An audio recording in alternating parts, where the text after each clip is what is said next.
방화를 저질러서 증거를 인멸한 사건을 하는 경우가 많아요. 그런데 이 사건은 방화가 범행 도구로까지 진화한 불을 질러서 살인의 도구로 사용한 범죄입니다. 방화로 살인을 저지른 방화살인이요. 양양에서 2014년에 있었던 사건인데 강원도 양양 주택에서 불이 나 일가족 4명이 목숨을 잃었습니다. 이웃집 여자가 돈 때문에 저지른 범행인 것으로 드러났습니다. 경찰은 이 씨가 피해자들에게 수면제를 먹인 뒤 불을 지른 것으로 보고 있습니다. 이 가해자와 피해자는 학부모 관계로 두 분이 만납니다. 같은 동네 사는 친한 언니 동생 사이였는데 채무관계 때문에 사이가 나빠져요. 가해자가 빚독촉을 받으니까 범행을 계획하게 됩니다. 친하니까 이제 자연스럽게 들어가고 수면제를 먹이고 여기저기 불을 질렀어요. 아이들과 이 어머니는 사망한 거죠. 불이 나니까 주변에서 신고를 했어요. 신고를 했는데 가해자인 이 사람이 소방이 도착하는 순간에 막 달려들어서 저 안에 사람이 있다고 막 구호를 해달라고 막 이렇게 목격자인 행세를 하기 시작을 합니다. 소름 끼친다. 그래서 사실은 이제 수사가 이제 어려워지고 그런 이제 배경이 되었는데 수사를 진행하다 보니까 목격자 행세를 했던 이 여성이 동네 사람들한테 이상한 소문을 내기 시작을 해요. 저 사람이 나한테 돈을 빌려갔는데 갚지 않고 스스로 비관을 해서 자녀들을 죽이고 자기가 죽은 거다. 막 이런 이상한 소문을 퍼뜨리기 시작을 해요. 경찰이 화재가 다 진압되고 나서 다시 한번 집을 수색하자라고 하는 과정에 신발장 안에서 이 돌아가신 분이 자기한테 돈을 빌려간 게 아니고 이 사람이 돈을 빌려간 차용증이 발견된 거예요. 그것이 발견되면서 이제 반전이 일어나죠.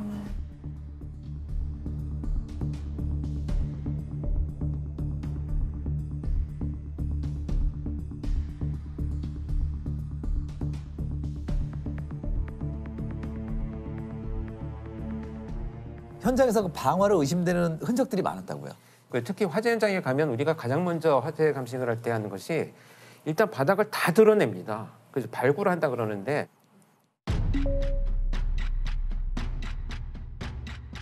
정말 삭하고 호미 이런 걸 갖고 와가지고 싹 다 드러내요. 그리고 바닥을 보기 시작을 하는데 이나무질을 막 이렇게 뿌리잖아요. 물결 형태의 흔적들이 그대로 남아 있어요.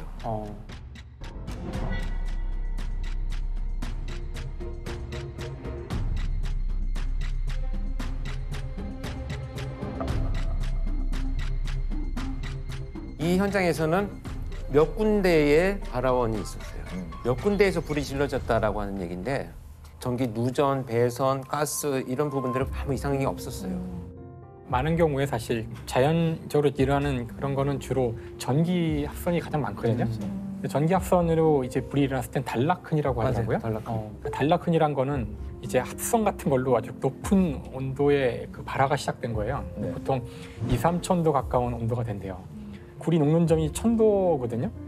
그러면은 그 구리 선이니까 구리가 녹아서 완전히 구형 상태가 돼요. 그랬다가 굳어요. 그러면은 이게 동글동글한 방울처럼 생긴 반짝반짝거리는 흔적을 남기게 돼요. 처음에 만약에 이런 단락흔이 있으면은 유전이나 뭐 이런 합선 이분하고 알 수 있는 거고 그런 게 하나도 없으면은 적어도 전기에 의한 건 아닌 거죠. 두 번째는 피해자들이 어디에 위치해 있는가거든요. 네네.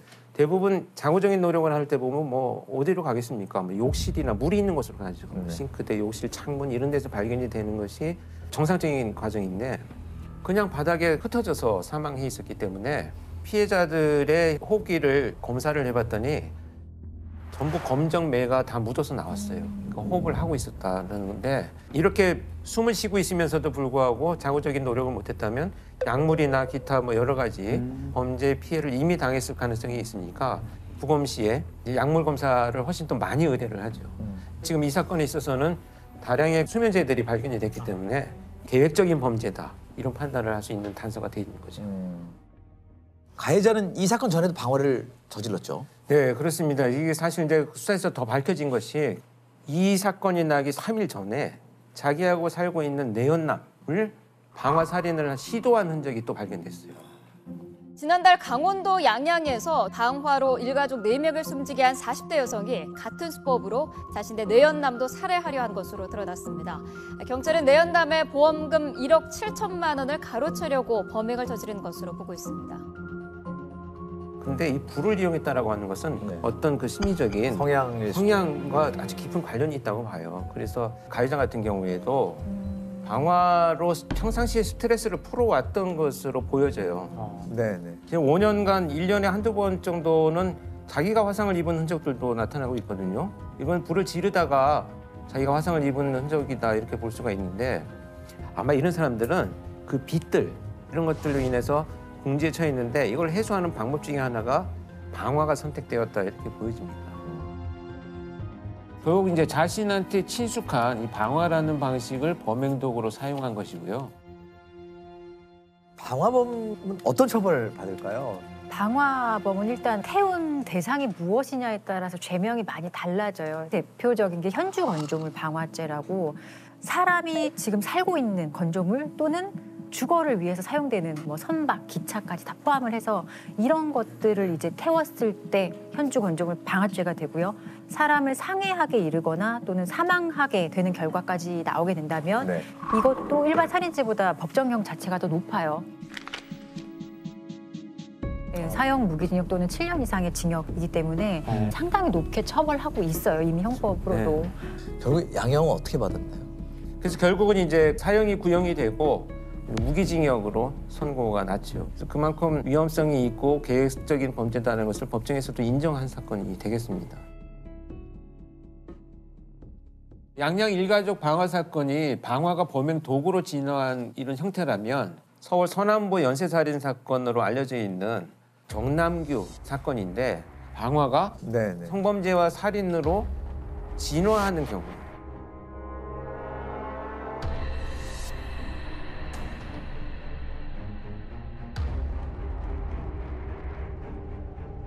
최근 서울 남서부 지역에서 여성들이 잇따라 피습되면서 주민들이 공포에 떨고 있습니다. 지난 9일에는 보라매 공원에서 20대 여대생이 흉기에 찔려 숨졌습니다.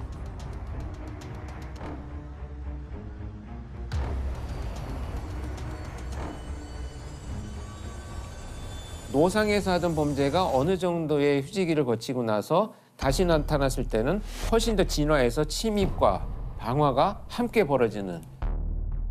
그래서 그 이후 사건에서는 거의 대부분 이제 방화가 이루어졌고요. 서울 봉천동 주택에서 불이 났습니다. 범인은 둔기를 휘두른 뒤 불을 지른 것으로 추정하고 있습니다. 남매 3명이 주택 화재로 숨졌습니다. 경찰은 방화 가능성에 무게를 두고 범인은 자매의 머리 부분만 집중적으로 폭행한 뒤 불을 지르고 달아났습니다. 사실 저희가 다 투입되었던 유영철, 정남규, 강호순을 보면 방화 범죄가 다 있어요.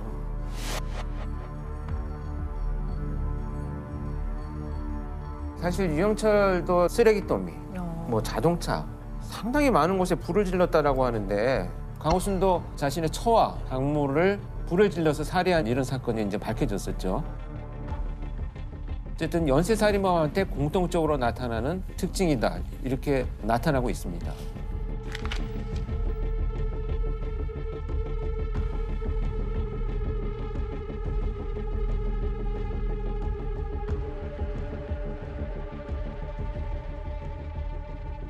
프로파일링의 대상 범죄가 뭐냐면 살인, 성범죄, 그리고 방화예요. 아, 방화가 방화가 그러니까 세 개의 사건은 하나의 카테고리 안에 들어있다고 보시면 돼요. 대표적인 특징은 뭐냐면 자극이 사소하게 시작을 해서 멈추어 있지 않다는 겁니다. 계속 발전하고 더 큰 자극을 원하기 때문에 그 정도 선에서 절대 머무르지 않아요. 그러니까 방화 범죄도 처음에는 쓰레기더미에 몰래 불을 지르고 막 사람들이 뛰쳐나오면 막 즐거워하던 이런 감정에서 이제는 사람들이 불타는 것도 보고 싶은데 더 큰 쾌감을 얻기 위해서 점차 규모가 커지고 잔혹해지는 경향성이 반드시 존재해요.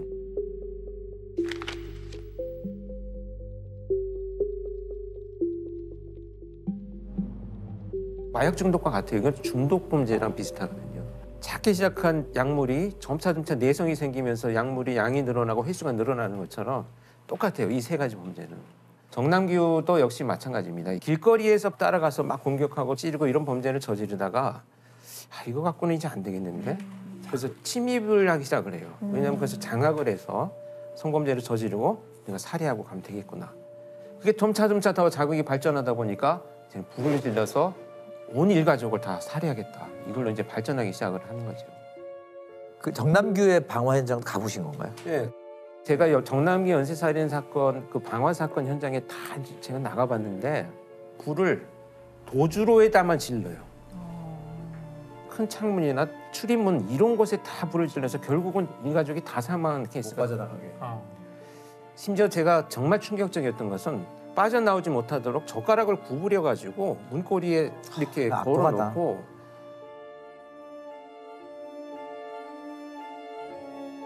방범 창살이 있잖아요. 그 반지하 같은 곳인데 피해를 입은 곳이 거기에 손잡이를 잡고 이렇게 들여다보는 흔적이 있는 거예요. 그래서 제가 그 방범 창살에 먼지가 가득한데 두 줄의 손잡이가 딱 있는 거예요. 물론 장갑 자국이긴 했지만 그래서 야 이걸 정말 불을 질러놓고 그 안에서 피해자가 고통스럽게 그 죽어가는 모습을 얼마나 이놈이 바라봤겠느냐라는 생각을 할 때는 막 그 끓어오르는 분노가 참을 수가 없을 정도였죠. 그래서 프로파일링 보고서를 결국 만들어서 수사팀에 브리핑을 했는데 범인의 족적이 장은박으로 이어지고 또 여성과 아동이 있는 방만 집중됐다라는 것에서 이 소심한 공격성을 지닌 자라고 분석을 했고요. 평상시에 자기 의사표현이 미숙하고 자아 정체성이나 자기 효능감이 굉장히 떨어져 있고 이런 사람일수록 자기가 지배하는 상황이 됐을 때 공격성을 훨씬 드러내면서 오랫동안 피해자를 공격할 수 있다. 그런 점에 착안을 해서 탐문을 할 때도 실제 범죄자는 반대적 성향을 갖고 있을 것이다라는 것을 수사팀에 제안을 했었었죠.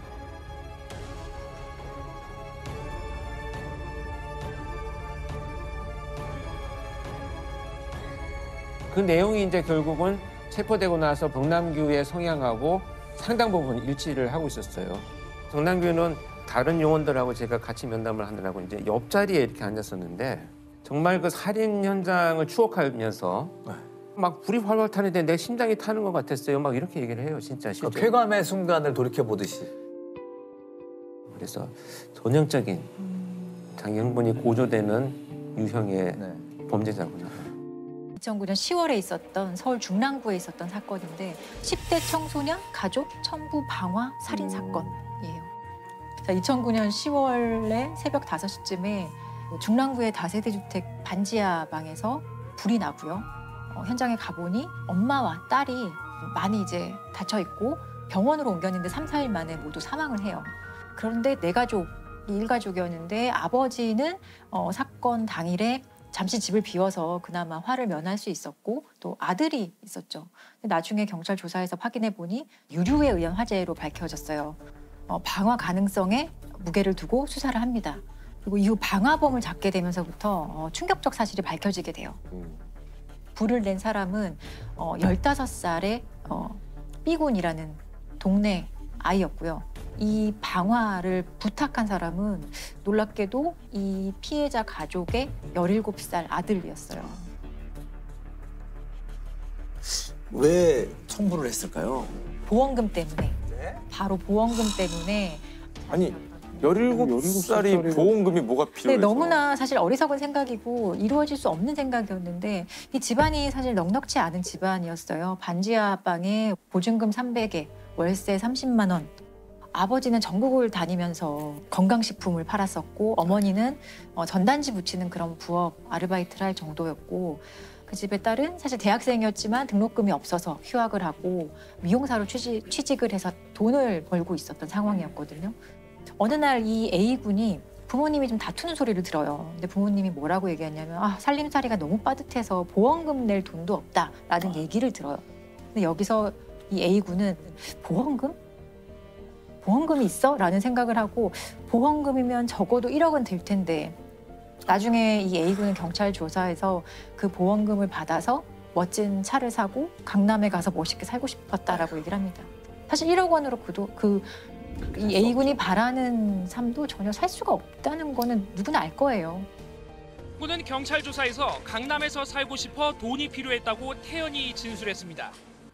처음엔 장난으로 하다가 이게 계속 얘기하다 보니까 정말로 죽어도 혼자 살 수 있을 것만 같았고. 아니 17살 미성년자가 청부 살인을 살인 청부를 한다는 게 끔찍한데. 살인 계획도 되게 철저했던 게 일단은 비군에게 자신의 집 뭐 구조나 이런 걸 다 알려주고요. 언제 뭐 어디로 와서 이제 불을 지르라고 얘기를 하는데 열쇠는 우유 주머니 있죠.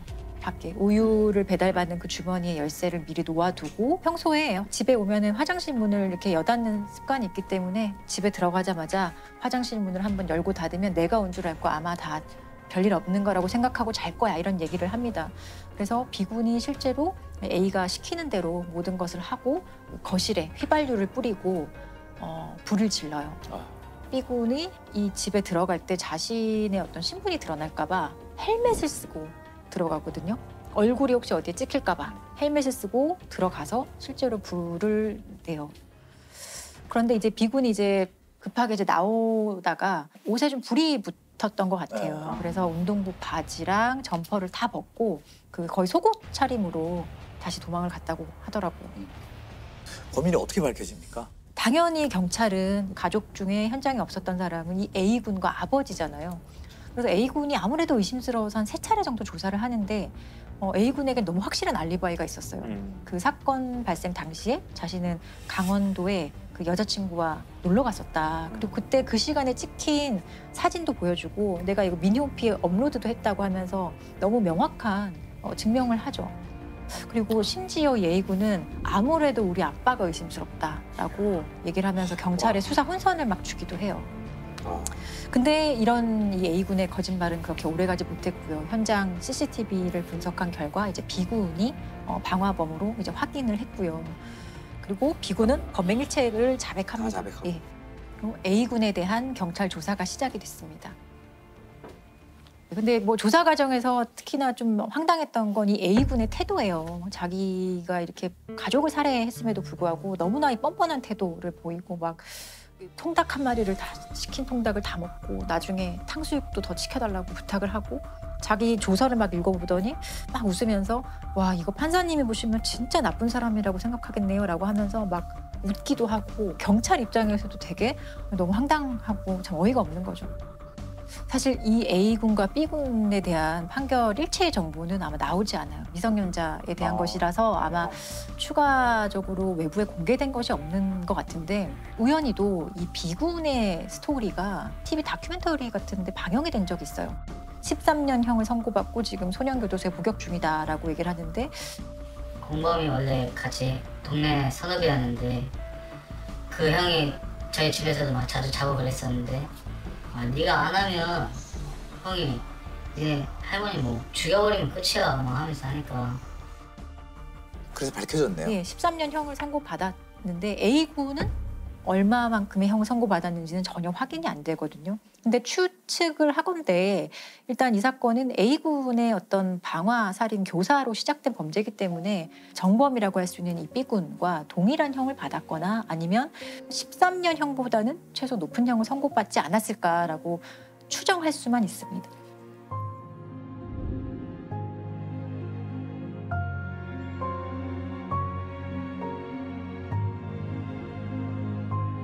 희대의 재판이라고 불리는 치과의사 모녀 살인 사건을 좀 소개를 해보려고 해요. 네. 유명해서 아마 다들 아실 거예요. 예. 치과의사 모녀 살인 사건. 네. 이게 왜 희대의 재판이라는 이름이 붙었냐면 분명히 범죄의 피해로 사망을 했는데 누가 죽였는지 모르는 그런 사건이에요. 8년 동안 재판이 이어지게 되고 결국에 5번의 재판을 거치면서 최종적으로 무죄가 확정된 사안이기 때문에 희대의 재판이라는 이제 별칭이 붙게 되었습니다. 95년 6월 12일 오전 8시 45분경에 은평구의 어느 아파트 한 호실에서 밖으로 연기가 새어나는 것을 경비원이 발견하고 119에 신고를 합니다. 안방에서 불이 나서 이제 연기가 밖으로 새어나오고 있었던 상황인데 불은 그렇게 크지가 않았어요. 그냥 안방에 어떤 옷장과 옷 몇 가지 정도를 태웠을 정도고 불은 10여 분 만에 이제 진화가 됩니다. 욕실에, 욕조에 물이 가득 담긴 채로 엄마와 딸이 목에 졸려서 사망해 있는 상태로 이제 발견이 되는 사건이고 31살 최 씨가 1살 난 딸 양과 함께 목욕탕에서 옷이 모두 벗겨진 채 숨져 있는 것을 경찰이 수사에 나섰습니다. 현관문은 잠겨 있었고요. 외부에 의해 어떠한 침입 흔적도 없었고 도난당한 물품도 전혀 발견되지 않았습니다. 범인을 면식범의 소행으로 보고 이제 경찰이 탐문 수사를 이제 진행을 시작하게 돼요. 이 사안에서 당시에 용의자로 지목을 받았던 사람이 이 남편은 외과 의사였어요. 그래서 이게 피해자가 치과 의사였던 거고 남편은 외과 의사였어요. 남편이 강력한 용의자로 이제 경찰의 의심을 받게 됩니다. 지목한 이유가 있었을까요? 그 피해자에게 내연남이 있었던 게 가장 결정적인 이유였어요. 치과를 이제 개원하는 과정에서 알게 된 어떤 남성과 내연 관계에 있다는 것이 수사 과정에서 밝혀지고 이 남편이 이런 내연남의 존재를 알고 그런 동기에서 부인을 살해했을 것이다라고 이제 경찰은 강하게 이제 의심을 하기 시작하죠. 그리고 또 하나의 어떤 경찰의 의심을 살 만한 상황은 남편을 조사하는 과정에서 옷 속에서 어떤 쪽지 하나가 발견이 되는데 그 쪽지에 영화의 제목이 하나 발견이 돼요. 위험한 독신녀라는 영화가 위험한 독신녀라는 영화가 그래서 어떤 내용인지 봤더니 어떤 여성이 남성을 살해한 다음에 욕조에 담그고요. 옷을 불태워서 없애는 장면이 나오는데 이것과 상당히 범행 수법이 유사한 영화를 이제 발견해보고 경찰이 좀 의심스럽다고 생각을 하는 거죠. 근데 막상 이 남편은 나는 모르겠다. 이 영화 뭐 별 기억도 안 난다. 제목조차 기억나지 않는다라고 했었는데 조사를 해보니 남편이 이 사건 발생 3년 전에 강릉에서 이제 공중보건의로 근무를 하는데 그때 강릉에 있었던 곳의 어떤 비디오 가게에서 이 영화를 2번이나 빌렸던 기록을 확인을 한 거예요. 그래서 같은 영화를 2번 빌려보는 경우 드물죠. 네. 거짓말 탐지기에서도 사실 중요한 질문에 이 남성이 대부분 거짓 반응을 이제 보입니다. 거짓말 탐지기에서도. 예, 그래서 사실 거짓말 탐지기 같은 경우는 증거 능력은 없지만 수사의 과정에선 상당히 이제 수사 기법으로 많이 활용이 되는 것이고 피해자의 어떤 심리를 흔드는 되게 중요한 수단이거든요. 그래서 경찰은 이 정도라면은 충분히 이제 남편이 범행을 했다라고 확정을 하고 검찰도 남편을 아내와 딸을 살해했다는 그런 혐의로 이제 기소를 하게 됩니다.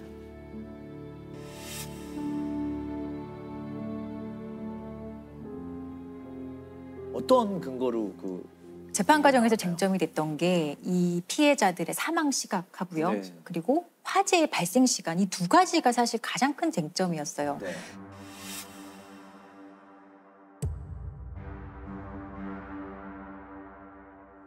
당일에 이 외과 의사 남편은 자기 병원을 개원하는 날이었다고 하더라고요. 그래서 나는 오전 7시에 나갔다. 그리고 내가 나갈 때는 아내와 아이가 당연히 뭐 평소와 다를 바 없었고 살아 있었다.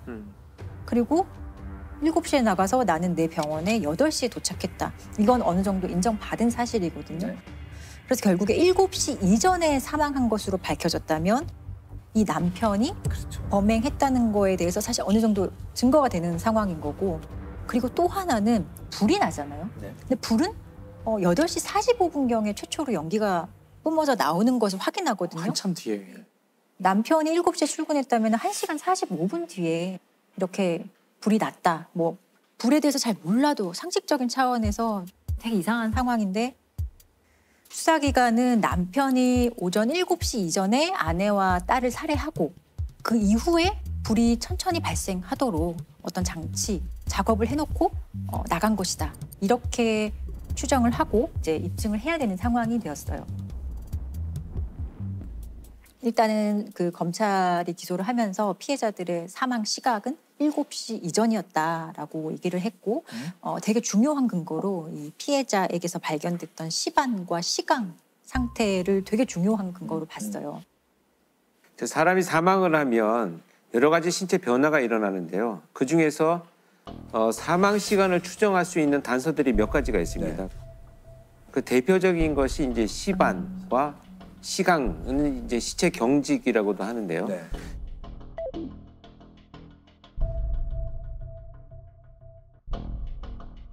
시반 같은 경우에는 양쪽에 다 나타나면 양측성 시반이라고 해서 이 굵기 전에 이동이 되면 시반이 옮겨가서 양쪽에 다 생길 수 있다는 거거든요. 피해자가 이제 양측성 시반이 발견이 됐다고 하거든요. 그리고 보통 이제 사망 후 6시간에서 8시간 이후에 발생을 하기 때문에 오전 7시 이전에 이 피해자들이 사망했을 것이다 라는 중요한 근거가 되죠. 그리고 피해자의 지문을 찍는 과정에서 손가락이 상당히 이제 굳어 있는 사후 경직이 이미 진행된 상황인 것을 발견을 하거든요. 사후 경직이 진행되는 시점이 사망 이후 한 7시간에서 8시간 이후였기 때문에 이것도 마찬가지로 피해자들이 오전 7시 이전에 살해당했을 것이다, 사망했을 것이다 라는 중요한 자료가 됩니다. 검찰의 어떤 그 혐의 입증을 하는 데 있어서 되게 중요한 자료였지만 결국에 상당히 의심스러운 것은 이 화재 발생에 대한 시간인 거예요. 남편 입장에서는 이게 내가 7시에 나갔는데 불은 8시 45분쯤 나왔으면 어떻게 이게 가능한 일이냐라고 충분히 항변할 수 있는 상황이거든요. 이게 물리적으로 과연 가능한 일인가에 대해서 사실 의문을 제기할 수밖에 없었던 거죠. 불이 1시간 45분 후에 났는데 그 주장을 뒷받침할 근거가 굉장히 필요했을 것 같아요. 검찰 쪽에서는. 검찰 측에서도 되게 노력을 했던 게 컴퓨터 시뮬레이션을 제출을 했다고 해요. 화재가 발생한 공간과 되게 동일한 뭐 안방의 크기나 온도, 뭐 안방의 농 이런 것들을 다 비슷하게 설정을 해놓고 나중에 불이 나게 할 수 있는지 가능한지에 대해서 시뮬레이션 작업을 했고 그게 가능하다고 나왔다.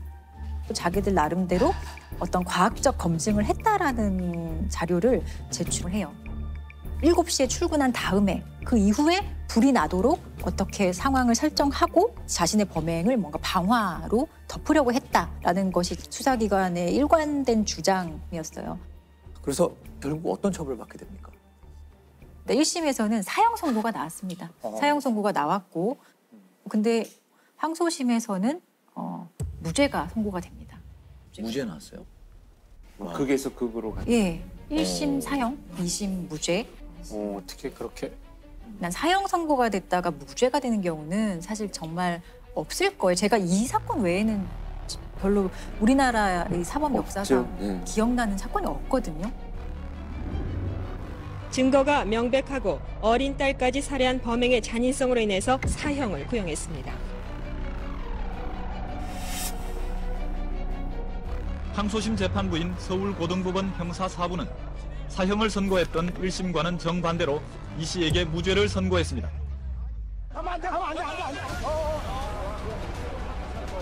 아내와 딸을 살해한 혐의로 구속 수감됐던 이 씨. 이 씨는 구속 9달 만에 교도소 문을 나섰습니다. 지금 이 순간에 검찰, 경찰 믿지 못해요.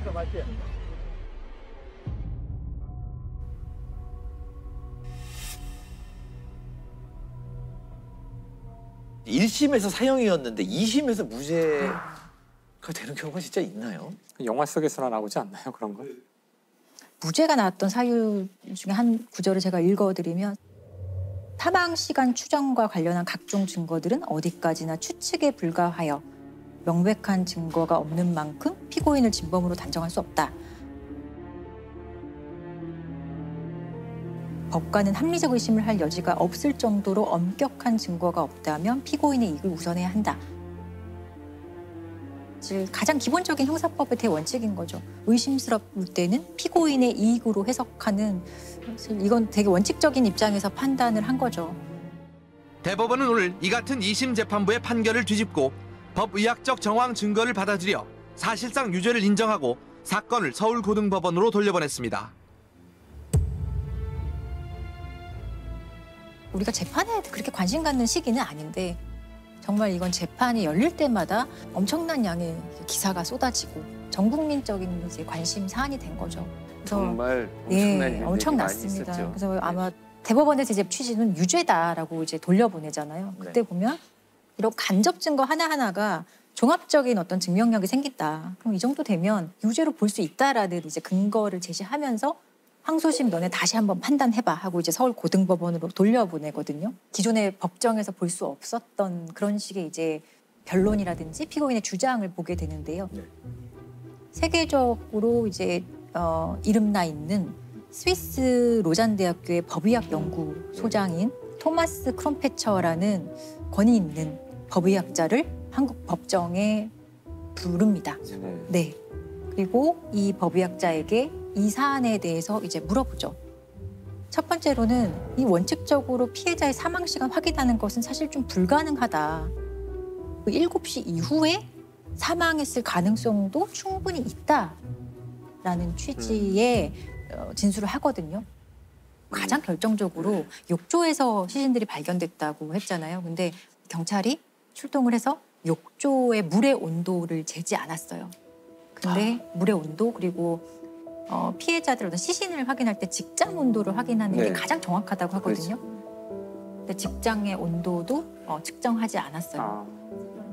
물속에 있는 상황에서 어떤 물속의 온도를 고려하지 않고 어떤 시간과 시간, 여러 가지 피해자의 시신 상태를 확인하는 것은 물의 온도가 어땠냐 이런 특수성이 전혀 고려되지 못했다라고 증언을 하고요.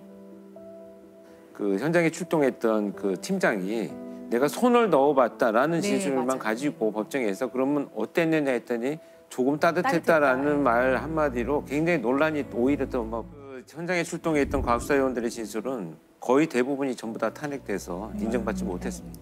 우리나라 법정에선 이런 모습을 사실 그 당시엔 보지 못했던 거예요. 그런 거에 대해서도 상당히 조금 이례적이었던 거죠.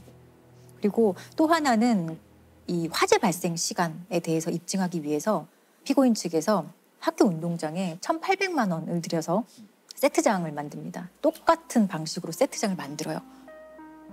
진짜 불을 한번 붙여보자. 이게 얼마 만에 뭐 전소가 되는지 이런 것들을 했던 거예요. 안방과 불이 났던 위치나 이런 것들을 다 완벽하게 재현을 해서 실험을 해봤는데 실험의 결과가 그렇게 발화를 했더니 5분 만에 완전히 거의 뭐 전소가 되다시피 해서 몇 시간 뒤에 천천히 연기가 새어나오도록 하는 수준의 상황을 절대 만들 수 없다는 것을 사실 눈으로 모두가 봤던 거예요. 불을 붙인 지 3분이 지나자 모델하우스 밖으로 연기가 나오기 시작했습니다. 5분이 지나면서 불길은 약해지기 시작했고 연기도 거의 없어졌습니다. 그런 식으로 세트장을 만들고 실험을 하니 법관 입장에서는 그 합리적 의심이라는 그 증명 원칙에 따라서 다른 가능성이 있을 수도 있겠구나. 이 사람이, 이 피고인이 피해자들을 살해하지 않았을 가능성도 충분히 있겠구나라는 그 어떤 심증 형성에 아주 결정적인 역할을 하게 된 거예요. 이런 식의 이제 결론이 나니까 이 화재 발생 시간은 7시 이전일 수가 없다라는 결론에 이르게 된 것이고 그렇다면 피고인이 출근한 이후에 피해자들이 사망했을 수도 있고 그 이후에 화재가 발생했을 가능성이 사실 높아진 거고 최종적으로는 이런 사유로 간접적인 증거마저 상당히 이제 없어지게 되는 상황이 돼버렸기 때문에 무죄가 선고될 수밖에 없었어요. 그리고 마지막으로 이제 대법원에서도 이제 그대로 무죄 확정을 해준 사건이고 사실상 5번의 재판을 받은 거고요, 피고인이. 이 5번의 재판이 장장 8년의 시간 동안 일어났던 거죠. 사형 선고까지 받았던 외과 의사 이 씨가 오늘 대법원에서 최종 무죄를 확정 판결받았습니다. 이 씨에 대한 재판은 그동안 5차례에 걸쳐 판결이 엇갈렸고 법정 공방도 뜨거웠습니다.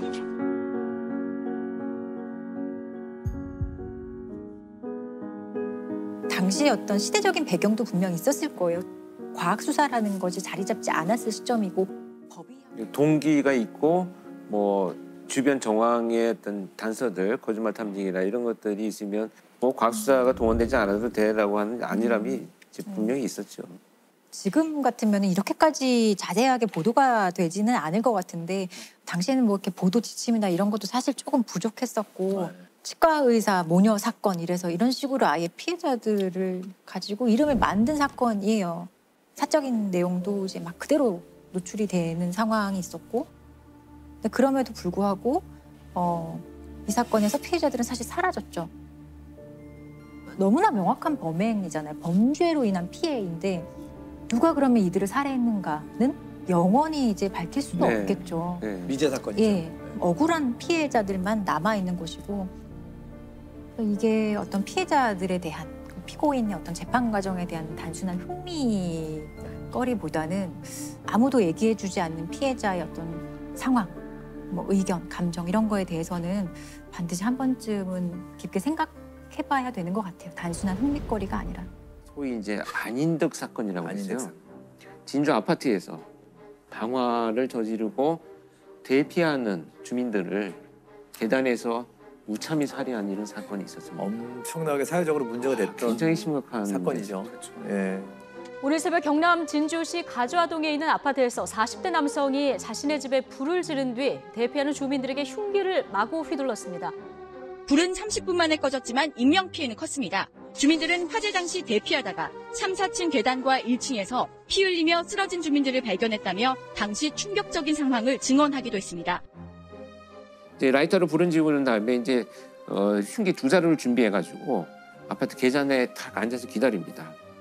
이렇게 기다린 이유가 결국은 계획성을 가지고 대피하는 사람들을 모두 살해하겠다라는 뚜렷한 범행의 의도를 드러내는 거죠. 그 화재 경보가 이제 울리기 시작을 하니까 결국 이제 그 새벽에 갑자기 잠자던 분들이 얼마나 놀라서 이제 비상계단으로 유일한 대피를 했던 거죠. 이 사건으로 인해서 결국은요, 단 12분 만에 도피하던 어린아이들 또 여성들이 5명이 사망을 하고 중상해를 입은 분이 17명, 그래서 총 22명이 사망 상해를 당한 사건입니다. 그래서 양형이 어떻게 됐죠? 결국은 사형이 선고가 됐었는데 항소심에서 이제 결국 마지막으로 이제 무기징역이 확정이 됐습니다. 이제 왜 그렇게 이제 감형이 됐냐면 정신장애가 있는 범죄자들이 체포가 돼서 재판을 받게 되면 감정 의뢰를 해야 되는데 감정 결과 전형적인 조현병 증상에 해당이 된다. 이렇게 결론이 내렸습니다. 여기에서 나온 내용이 잠깐 제가 이제 읽어보면 개연성이 없어 보이는 두 대상을 연결해서 자신의 의심과 불신을 강화시키고 전혀 자기와 관련 없는 이 사람들의 일상생활을 나한테 해를 끼친다고 자꾸 연관시켜서 생각을 하는 이런 문제가 있다는 것을 이제 인정을 하는 거죠. 그리고 어떤 그 체포가 되어가지고 가면서 아마 여러분들 방송 뉴스에서도 보셨을 텐데 전혀 그 말도 안 되는 얘기를 하거든요. 주공감자 아파트네. 완전 미친 정신 나간 것들만 수도를 가다 진주시 비리와 부정부패 심각합니다. 하루도 멀다고 불이익 당하는 사람들 어느 정도나 많아져 가고 있는지 그거 좀 조사 좀 해주십시오. 좀 과대망상이네요. 네, 전혀 해당되지 않는 것을 주장을 하고요. 내가 살기 위해서는 이렇게밖에 할 수 없었다라고 하는 정당방위를 주장을 하는 거죠. 그래서 이런 점들로 봐서는 굉장한 어떤 그 편집증적인 증상 또 망상 이런 것들이 개입이 됐다는 것이 이제 감정 결과에서도 드러나고 있습니다. 그래서 치료 감옥과 같이 병행이 된 것으로 나타나고 있습니다. 22명의 사상자를 낸 진주 방화 살인 사건으로 1심에서 사형이 선고됐던 피고인 안인득이 2심에서 무기징역으로 감형됐습니다. 재판부는 안인득이 조현병으로 심신미약 상태에서 범행을 저지른 것으로 판단했습니다.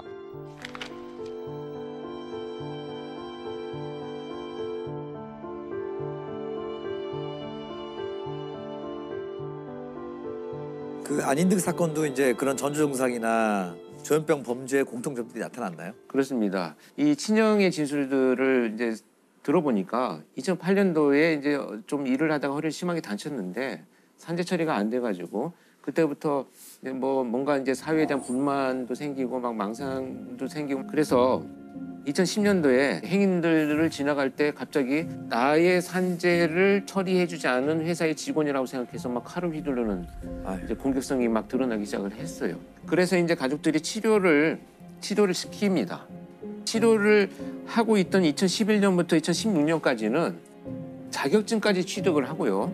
정상적인 생활을 했어요. 근데 이제 2016년 7월부터 치료가 중단이 됐어요.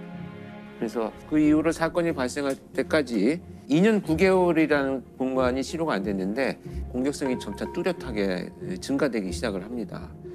이 사람은 이제 사건이 발생하기 전에 그 CCTV를 보면 그러니까 어떤 한 여학생의 집까지 따라가서 이 학생이 놀라서 빨리 뛰어들어가서 문을 닫는 순간에 그 집 문을 향해서 막 오물을 뿌리는 장면이 나오거든요.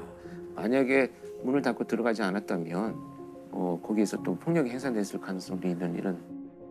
지난달 12일 안 씨의 윗집에 살던 여학생이 급히 집으로 들어가는데요. 뒤이어 안 씨가 따라와 초인종을 누르고 얼마 뒤에 무언가를 뿌립니다. 간장과 식초를 섞은 물이었습니다. 안인득도 결국은 공통된 특징이 나타난 것이 이제 고립돼서 혼자 있었다라는 거, 치료가 중단돼 이제 3개월이 넘었다는 거, 이것이 이제 아주 정정적으로 공통되게 나타나고 있습니다. 재범률은 어떤가요? 사실 이게 안타까운 게 재범률이 굉장히 높습니다. 재범률이 64%가 넘어요. 그러니까 이제 10명 중에 한 6, 7명은 재범을 한다는 얘기인데 그만큼 치료가 제대로 안 되고 형량만 채우고 그냥 다시 출소하는 그 문제를 일으켰던 상태가 유지된다 이렇게 볼 수가 있는 거죠. 정말 이 문제를 가장 먼저 볼 사람들은 가족들이잖아요.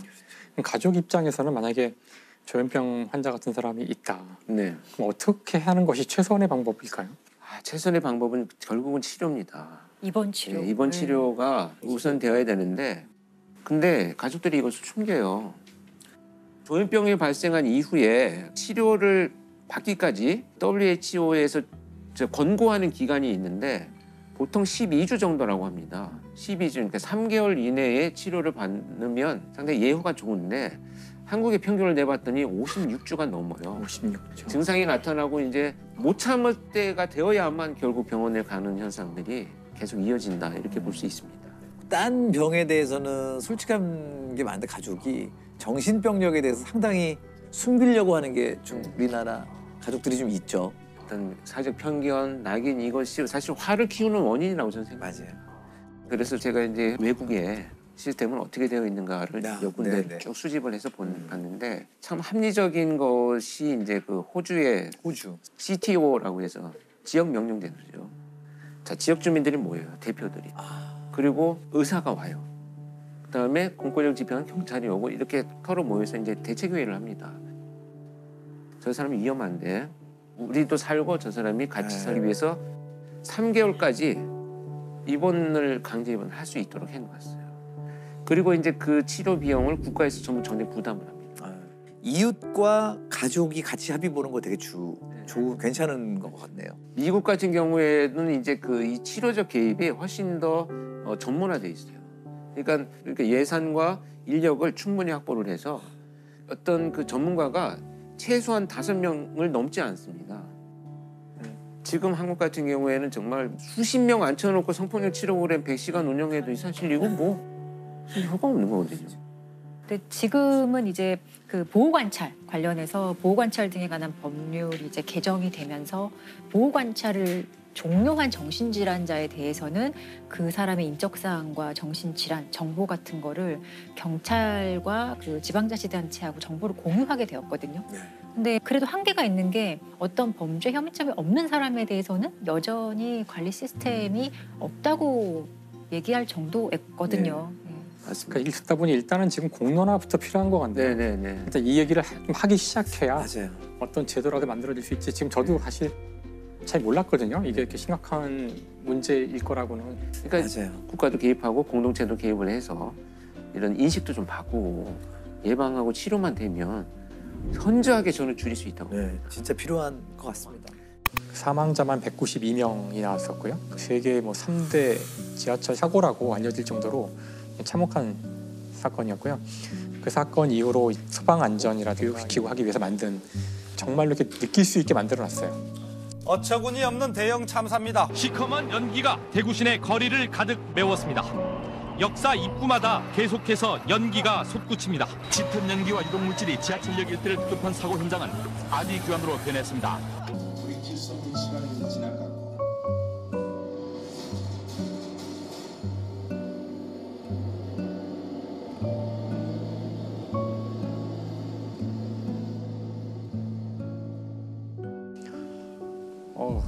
그때가 기억이 아직도 나는 것 같은데 2003년이죠. 2003년 2월 18일 오전 9시 53분이라고 그러더라고요. 지금 갔다 와서 좀 생생하게 숫자들이 막 머리에 떠 있는데 네, 이런 엄청난 인명피해를 일으킨 방화 용의자는 자신의 신병을 비관한 50대 남자였습니다.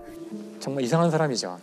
본인의 어떤 심정 비관으로 자살을 하려고 마음 먹은 사람인데 혼자 죽을 수 없기 때문에 다 같이 죽기 위해서 인화성 물질을 가지고 지하철을 탄 거고요. 중앙로역에 열차가 섰을 때 거기서 불을 붙인 거죠. 근데 이게 워낙 인화성이 강한 물질이라서 그 기관사가 내려서 이제 꺼보려고 했으나 실패를 해요. 그래서 실패하고 도망갔고요. 여기까지는 거의 인명피해가 별로 없었는데 문제는 또 다른 열차가 이 역으로 들어오고 있었던 거예요. 근데 여기서부터 이제 수많은 문제점들이 생겨요. 열차가 들어가면 안 되는 상황인데 조심해서 들어가라고 이제 연락을 하게 돼요. 중앙로역 진입 시 조심해 운전하도록 하시기 바랍니다. 지금 화재 발생됐습니다. 그래서 일단 열차는 들어오게 되고요.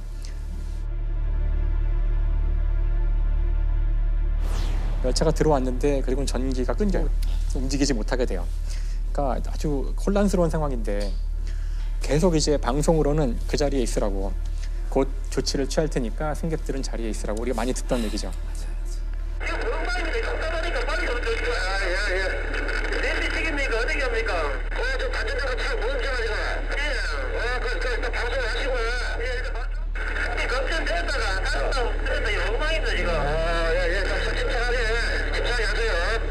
최종적으로는 이렇게 시간을 한참 끌다가 위험한 걸 판단해서 이제는 빨리 밖으로 빠져나가라고. 근데 그때 이미 상당히 늦어져가지고 자, 마스터 키가 있는데 그 키를 뽑고 나갔다 그러더라고요. 지시를 받고. 근데 그걸 뽑으면 문이 다 닫힌대요. 차 그래 놓고 차 좀 반대로 놓고 다른 데로 도망가 올라가라고. 그러니까 반대로 돼. 반대로 놓고 차 들고 가야 돼.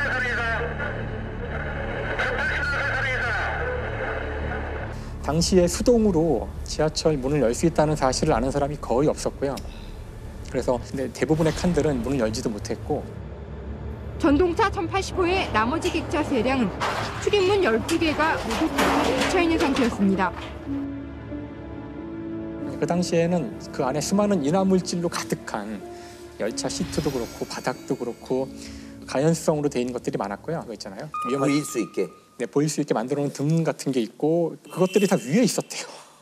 그러니까 이게 무슨 뜻이냐면은 화재가 나면은 연기가 막 발생하는데 연기는 다 위로 올라가잖아요. 네. 아, 밑에 있었어야 볼 수 사람들이 있는데. 도망갈 때에도 고개를 들면 이제 바로 유독가스를 흡입해서 다 쓰러지게 되거든요. 그래서 아래로 가야 되는데 아래에 충분히 있지 않았고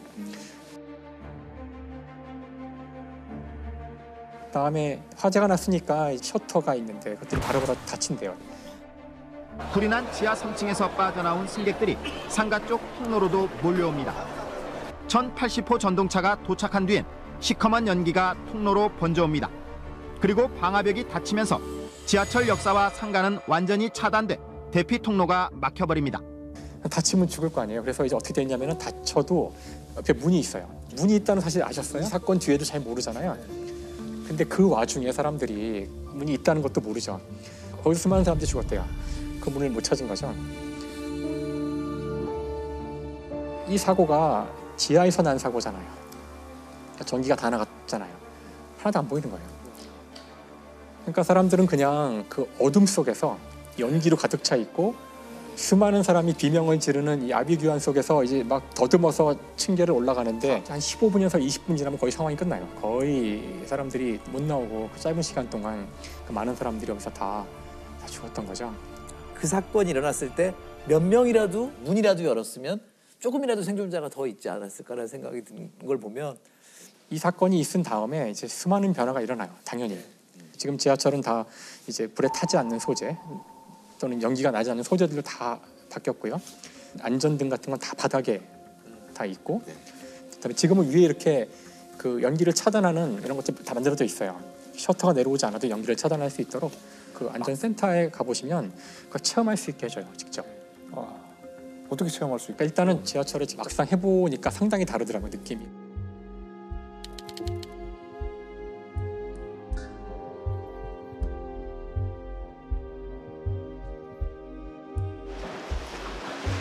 여기 체험을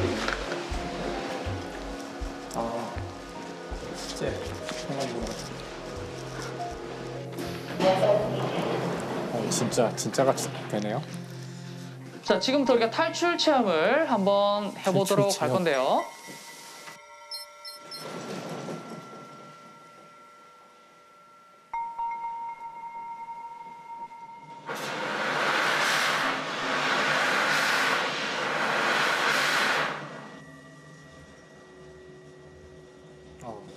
무섭네요, 벌써.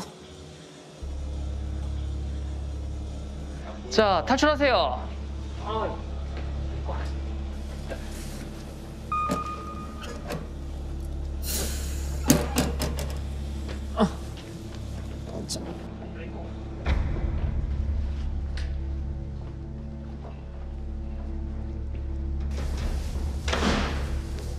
이게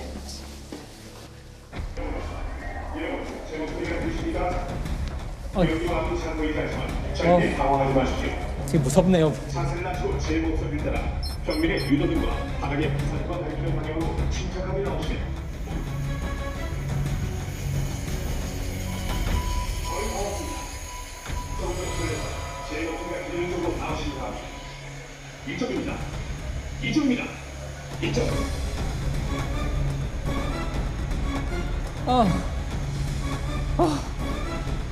야, 이거 그냥 알고 나와도 힘드네. 실제는 지금보다 더 힘든 상황이었겠죠. 더 힘들어요? 아휴, 근데 마음이 아프네요.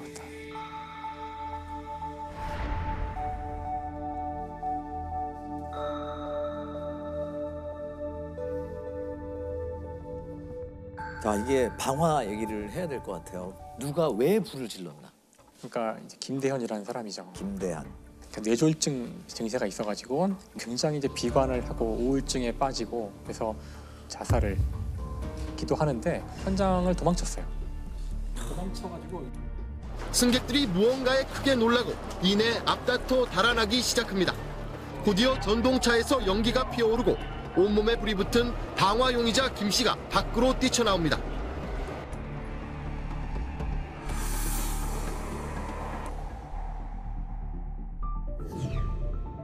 병원에 있었는데 그때 같은 칸에서 방화하는 거를 지켜서 저 사람이 바로 방화범이라고 얘기해서 자기 혼자 죽는 것보다는 많은 사람들이 있는데 가서 불을 내어 같이 죽어야 되겠다 하는 생각을 하고 모텔 투숙자가 자기 방에 불을 지르는 바람에 2명이 숨지고 9명이 다쳤습니다. 주인한테 술을 달라고 했는데 주지 않았다는 게 이유였습니다.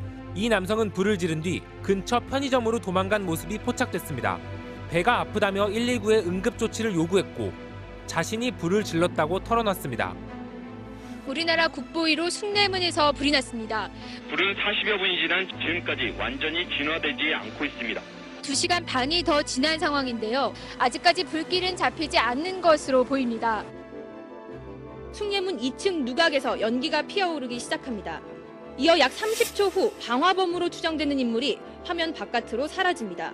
내 순간적인 감정으로 없어지니까 그렇지만 사람 인명 피해가 없고 이거 문화재는 재복원하면은 그러고 나서 복원이 안 된 걸 보고도 사실 굉장히 충격을 많이 받아서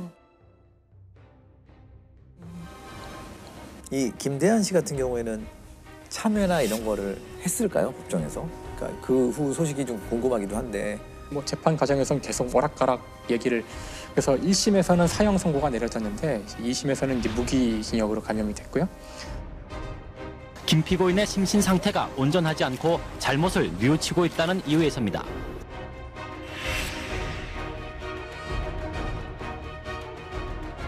근데 뭐 그 뇌졸중 때문이겠지만 결국은 형기를 다 마치지 못하고 1년 반 뒤에 사망했고요. 기관사 2명과 운전사령 등 3명은 각각 금고 4년이 선고됐습니다. 이 사건 이후에 지하철을 이렇게 내려가면서 섬찟한 생각을 하는 분들이 굉장히 많았을 거예요. 그 지하철이란 단어가 그 이후에 사람들한테 굉장히 이제 좀 트라우마적인 단어가 돼가지고 여기는 지하철이라는 단어가 그래서 이제 대구 도시철도라고 돼 있고요. 저는 그때 이 단어 처음 들었거든요. 외상후 스트레스 장애, 트라우마. 그때 공포감을 느낀 분들이 거기서 못 벗어나는 거. 사망하신 분들이 그 짧은 시간 동안 가족들한테 막 보낸 메시지나 통화 내용 같은 게 있거든요. 굉장히 이제 가슴에 상처로 안고 살아가시는 것 같더라고요. 근데 사실은 지하철이 생긴 지는 우리 중학교 때도 시청역이랑 있었잖아요. 그러니까 20년이 넘었는데도 이 지하에서 이런 류의 사건이 생길 거라는 상상을 됐죠. 사건이 나고야 사실 만약에 또 그런 재난 상황이 발생했는데 안내 방송으로 움직이지 말고 제자리에서 기다려라 했을 때 나는 진짜 어떻게 할 것인가. 그렇죠. 근데 사실은 그게 정답이거든요. 원래는. 그렇죠. 그러니까 정상적인 상황에서는 그 많은 사람들이 한꺼번에 움직이는 순간 오히려 더 위험해지기 때문에 그 자리에 있는 게 원래는 맞아요. 사실은 우르르 사람들이 몰렸기 때문에 참사가 나는 걸 너무 많이 영화에서도 보고. 1942년 미국에서 또 있었던 큰 참사 중에 하나가 이제 코코넛 그로브 화재 사건이라는 게 있어요. 굉장히 많은 사람이 모여서 막 춤추고 놀다가 화재가 일어난 거예요. 들어가는 입구가 하나 있었는데 그 입구가 회전문이에요. 회전문. 그 많은 사람들이 한꺼번에 도망쳐 나오면서 회전문에 몇 사람 안 지나서 딱 걸린 거예요. 그리고 다 갇힌 거죠. 우리도 마찬가지인데 모든 회전문에는 양쪽에 미는 문이 반드시 있어야 돼요. 유사시에 튀어나올 수 있도록 돼 있는 거죠. 그 자리에 가만히 있으라는 것이 사실은 정답이고요. 그렇게 한 상태에서 질서 있게 딱딱 안내를 해줘서 탈출을 해야 그나마 많은 사람이 살 확률이 커져요. 지금 이제 스크린 도어가 막 설치됐잖아요. 사람들을 거기에 이제 접근하지 못하게 해서 안전을 더 강화하는 건 확실한데 화재가 났을 때는 스크린 도어가 더 도움이 되나요? 한 겹이 더 있으면 좀 그걸 벗어나기가 더 어려워지지 않을까 생각이 갑자기 들어서요. 스크린 도어가 상당히 복잡한 문제인데요. 이게 그 탈출을 할 때에는 지하철 문을 열고 스크린 도어도 열어지잖아요. 근데 이쪽에서는 쉽게 열 수 있게 돼 있더라고요. 아, 안에서는요? 무조건. 그러니까 그냥 밀면 그냥 바로 열리게 돼 있기 때문에 밖에서는 안 되죠. 밖에서는 안 되고. 예. 그러니까 이게 굉장히 이제 과학도 많이 따져야 되고 많은 그 준비와 생각을 해야 되는 그런 문제죠. 이 화재라는 것이 대구 그 지하철 그 화재 사건에서도 이 철길을 따라서 이웃역으로 도망을 간 사람들도 있어요. 그분들은 상당히 많이 생존했다고 하더라고요.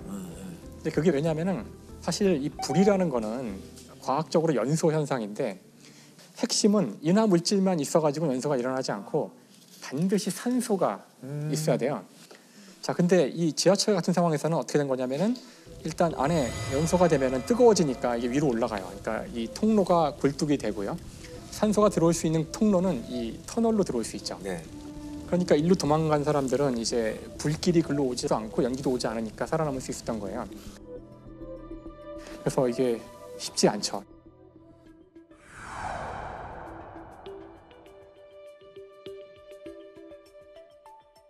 야, 저는 지금 화재가 나도 안전장치나 뭐 이게 설명 다 돼 있어도 나갈 자신이 없어요. 당혹스러운 상황에서 이런 게 안 될 것 같은데요. 아, 근데 한 번은 꼭 가봐야 될 것 같아요. 시민안전 테마파크. 네, 왜냐하면 저도 건석으로만 맨날 보고 학교 때 교련 시간에도 수업 시간에 딴 데 보고 이랬던 것 같아요. 근데 아이를 낳고 이렇게 몇 번 하고 호흡 불어넣으면 그때서야 배웠고 저 그리고 아이를 낳고 나서야 수영을 배우려고 마음을 먹었어요. 왜? 구해야 되니까. 유심히 보게 되더라고요. 이거는 누구든 생길 수 있는 일이라 알고 있는 거랑 한 번 한 거랑은 또 다르죠. 네.